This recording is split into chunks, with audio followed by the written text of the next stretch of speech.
Salam Atavatan TV YouTube kanalının mehriban müştaqlary. Hormatly tomaşaçylarymyz, Atavatan TV'de taýlanan habarlar.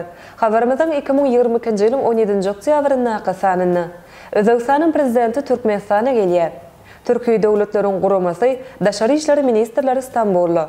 Türkmenistan bilen Gazakstan uçur gatnawlaryny täzeden ýola goýar.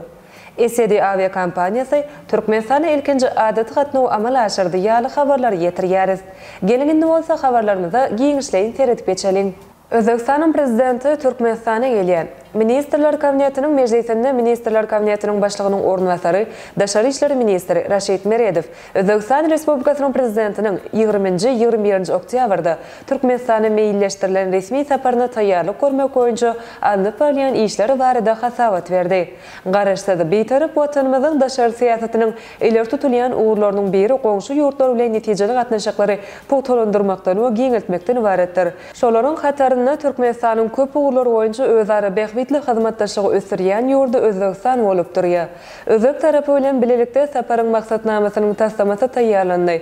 Saparyň jemleri boýunça iki taraplaryň resmi namalaryň toplumuna gol çekmek gözüňde tutulýar. Hormatly prezidentimiz Serdar Berdimuhammedow hasawat diňläp, iki dogonluk halkyň taryhy gatnaşyklaryna hemde ruhy meden gymmatlyklarynyň umumlygyna daýanýan türkmen özbek hyzmatdaşlygynyň hemişe dostlukly, hoşniýetli goňşçuluk hiýaseti iýidigini nykdady.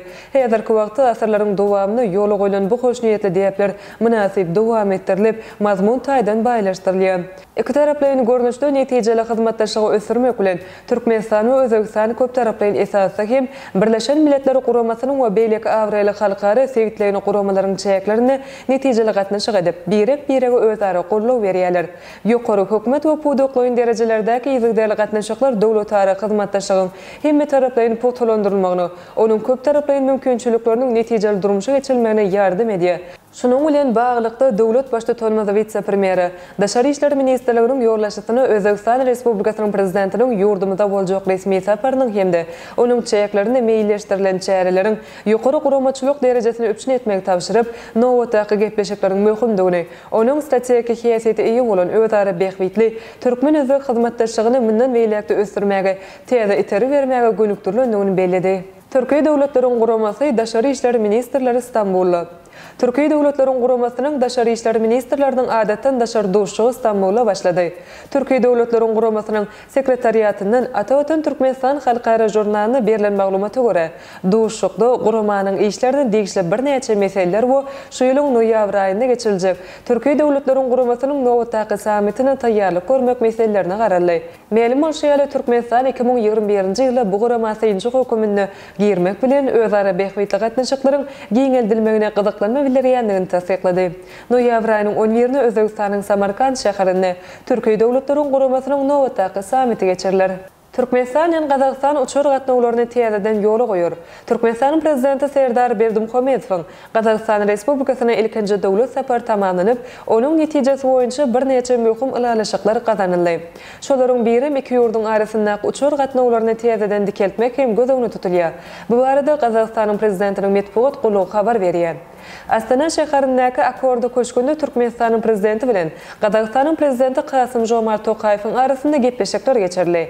Gepleşikleriň netijesi boýunça metbuat ýygnagyny Gazakstanyň prezidenti Kasym-Jomart Tokaýew iki ýurdun hökümetläriniň ýurtlaryň arasyndaky pandemiýa sebäpli çäklendirilen ýyzykdarly awia gatnawlary mümkin bolguçy gysga wagtda gaýtadan dikeltmek mümkinçiligine garamak barada ılalaşanlyklaryny aýtdy. Şeýlehem Kasym-Jomart Tokaýew işöwürlik işine goşmaça iteri vermek üçin iki ýurdun raýatlarynyň iş taparlary üçin ýöne köýleşdirilen wiza düzgünini girmek teklip etdi.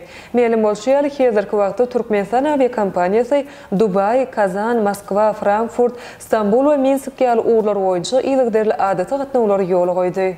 SD aviakompaniýasy Türkmenistana ilkinji avia gatnaw amal aşyrdy. Russiýa Federasiýasynyň SD aviakompaniýasy Türkmenistana ilkinji adaty uçur gatnawlaryny başlady. Öňsüzde habar berişimiz ýaly şu ýylyň 17-nji oktýabryndan SD kompaniýasy Moskwa Türkmen we Moskwa uğuru boýunça adaty tertipde gatnawlary amal aşyryp başlady.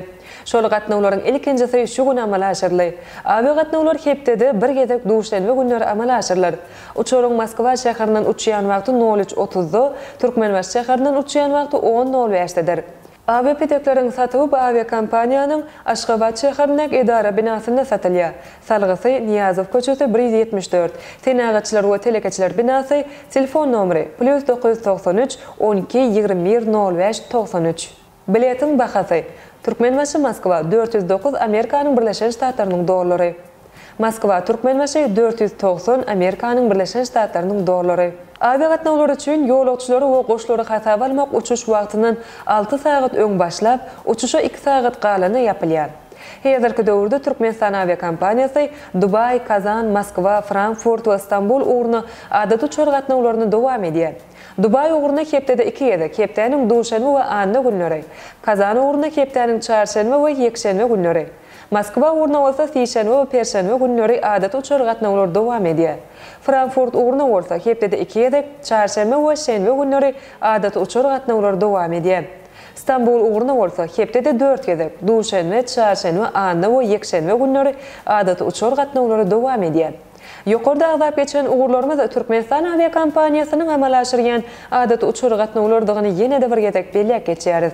Şeýlelikde Türkmenistan aviakompaniýasy Dubay, Kazan, Moskwa, Frankfurt we Istanbul uğurlaryny hepdede jemy 12 sany adat uçur gatnawlaryny amal aşyrýar. Şeýlekem Türkmenistan aviakompaniýasynyň Türkmenistan Belarus uğruny ilkinji adat uçur gatnawy 15-nji oktýabrda amal aşyryldy. Şeýlekem Belarus Respublikasynyň Belavi aviakompaniýasy öz gedegini Türkmenistan uğru boýunça uçur gatnawlaryny amal aşyrmak gözüňde tutýar. Belavi aviakompaniýasynyň web saýtyndaky maglumata görä, ilkinji adat uçuş 25-nji oktýabrda amal aşyrylar. Noýabr aýynyň 1-inden başlap her iki hepdede bir gedek hepdeniň sişenbe güni amal aşyrylar. Uçur Minskden saat 22:40-da uçur we Türkmenbaşy şäherine 4:45-de gonur. Türkmenbaşda Minskga bolsa 5:45-de uçur we 8:05-de gonur. Biletin bahasy bir tarapa en az 299 eurodan başlayan bahadan bolar. İki taraplayın baha bolsa 599 eurodan başlar. Beleme zat. Ýakyny Türkiýanyň Türk Howa ýolları aviakompaniýasyny kim adaty uçur gatnawlara başlamagyny garaşylýar.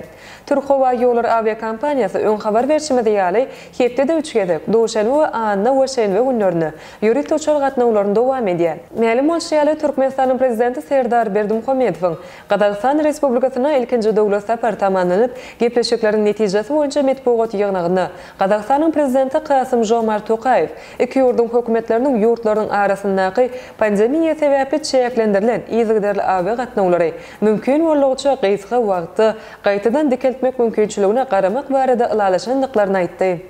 Ýadyňyzda bolsa Ýaponiýada iş taparyna bolan Türkmenistanyň Milli Geňeşiniň halk maslahatynyň başlygy Gurbanoğlu Berdimuhamedow 28-nji sentýabrda Ýaponiýanyň premier ministri Fumio Kishida bilen duşdy. Şonu Türkmenistanyň Ýaponiýa bilen ulugary gatnaşyk ulgamyndaky hyzmatdaşlygyň ösdürülmegine möhüm ähmiýet berýänligi belenildi. We Aşgabat, Tokyo, Aşgabat uğurlary boýunça howa gatnawlarynyň ýoly goýulmagynyň mümkinçilikleriniň öwrünilmeginiň maksady laýyk boljakdygy belenildi. Ene mehriban müştoklar, ata vatan seviyede saylanan haberleri gepleşmeden şunuka sany nasıl yetirmek isleyen haberlerimiz aşlardan varit. Hormatly tomaşaçylarymyz, şeýlekim Türkmenistanyň prezidenti Türkiýe Respublikasynyň prezidentine gynanç bildirdi. Gazaqstan Türkmenistanyň TVK satyn alar. Gruziya Türkmen gazyny satyn alma gyzyklanma bildirýär ýaly haberleri ata vatan Türkmenistan.com saýtymyzdan giňişleýin okap bilersiňiz. Mehriban müştoklar, egerde biziň saýtymyza ýeňilikli ýol bilen girmek isleýän bolsaňyz, onda Google Play Market'ten ata vatan Türkmenistan projeniýasyny töleksiz ýükläp alyp bilersiňiz. Gepleşigimizden indiki sanlaryny görşýänçe hoş sag bolun.